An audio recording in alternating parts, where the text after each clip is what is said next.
அல்லாஹ் என்னை நேசிக்கிறான், அல்லாஹ் உங்களை நேசிக்கிறான். அல்லாஹ் நேசித்தவர்களைத்தான் இந்த செய்தியை அல்லாஹ் கேட்குமாறு ஆக்குவான். அபுஷர், அல்லாஹ் உங்களை நேசிக்கிறான். அல்லாஹ்வுடைய நேசத்திலிருந்து நாம் விடுபடவில்லை. இன்னும் நெருங்குங்கள் அல்லாஹ்விடத்தில், இன்னும் அல்லாஹ்வுடைய நேசத்திற்காக போராடுங்கள். அல்லாஹ் நம்மை நேசிக்கிறான், அல்லாஹ் நம்மை நேசிக்கிறான். அல்லாஹ் நேசிப்பவர்களை, இறுதியாக இந்த ஹதீஸை கூறி முடிக்கிறேன், அல்லாஹ் நேசிப்பவர்களை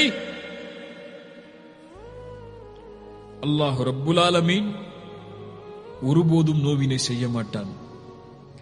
ரசூலுல்லாஹி ஸல்லல்லாஹு அலைஹி வஸல்லம் முன்னால் ஒரு பெண் குழந்தையை தொலைத்து அந்த குழந்தை கிடைக்கிறது.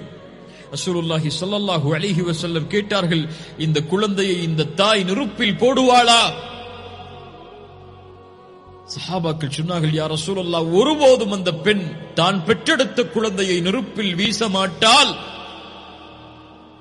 ரசூலுல்லாஹி ஸல்லல்லாஹு அலைஹி வஸல்லம் சொன்னார்கள், வல்லாஹி லா யுல்கி ஹபீபஹு ஃபின்னார்.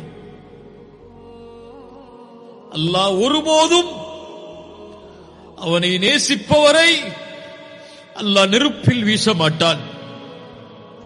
அல்லாஹ் ஒருபோதும் அவரை நேசிப்பவரை, அவனை நேசிப்பவரை நரகத்தில் அல்லாஹ் வீச மாட்டான். அல்லாஹ் நேசிப்பவரை ஒருபோதும் அல்லாஹ் நரகத்தில் வீச மாட்டான்.